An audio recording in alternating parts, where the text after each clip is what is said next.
As the Souls-like style continues to cement itself in the gaming landscape, developer Clover brings us another addition to the expanding slate of 2D entries with Grime: Colors of Rot.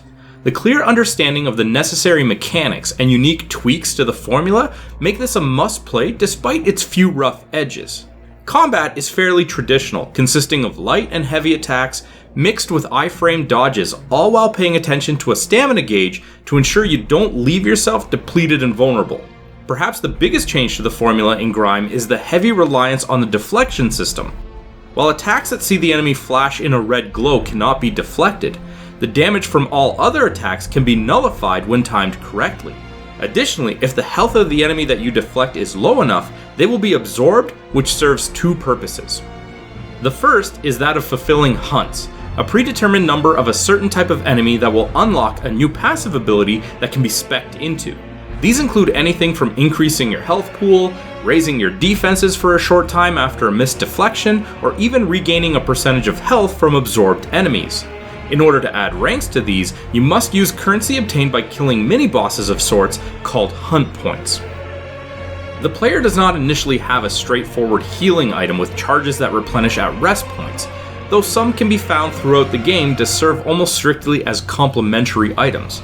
Instead, there is a breath bar that needs to be consumed for healing, and this is where the second use of deflections comes in.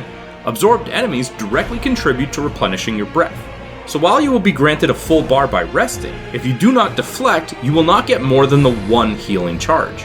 That said, if you find yourself at times with full reserves of health and breath, it will be more efficient to defeat your foes with your weapon of choice. During your adventures, you will find a generous variety of axes, lanterns, and everything in between to cater to your preferred playstyle. After some experimentation, I found myself forgoing the typical greatsword approach I use in this style of game in favor of a wider sweeping and slightly quicker glaive build.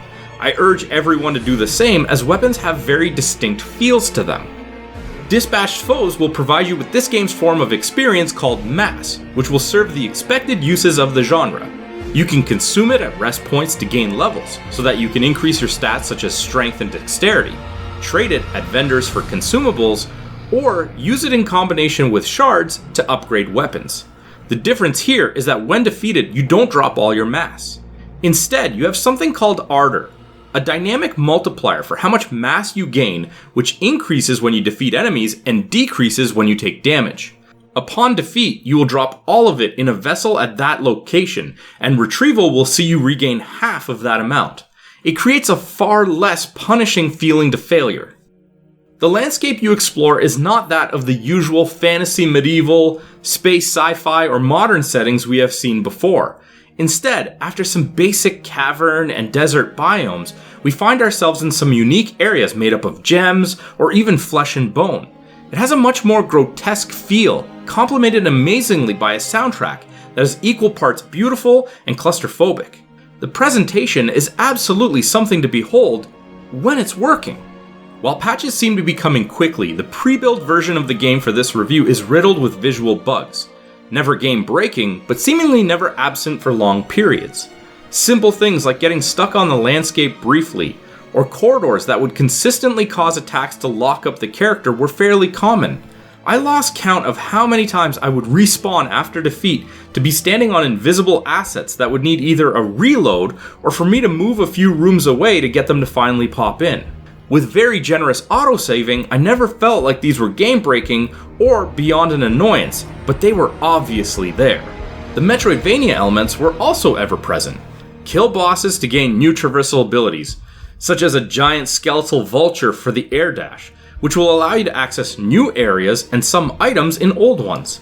The gameplay loop is on point, with there always being something to explore for, such as beacons that allow for mapping an area, stations for a fast travel system, or just straight up new weapons and armor for you to tinker around with. There are a few annoying parts in the platforming category. One occasion involving the pull ability and some elevators specifically comes to mind, but luckily they are short-lived and don't sour the experience. It's always rewarding to defeat a boss after countless failed attempts to learn their attack pattern or to discover a new shortcut to give you a feeling of progression and keep you wanting more. There is a story here beyond the usual indirect motivation of explore the world and let the environments tell you their tale, but it is honestly just okay. You aren't a vessel merely there as a vehicle to explore, but rather to try and discover your place in this world since you have seemingly spawned into it as a more evolved version of the other denizens you encounter along the way. It's a low point, but it doesn't really take away from the enjoyment of the game, rather just fail to enhance it, as I'm sure was its purpose. I really enjoyed my time with Grime Colors of Rot, and think that if the patching continues post-launch in order to keep refining, there's no reason to pass it by. Even in its current state, most fans of the genre will find something to have fun with in it. Grime Colors of Rot earns an 8 out of 10. Hey, did you like that video? If you did, be sure to let us know by clicking the like button and leaving a comment. If you want to be first in line for any new content, be sure to subscribe to our channel and then hit up our Facebook page. The link's in the description below to see what's coming up next.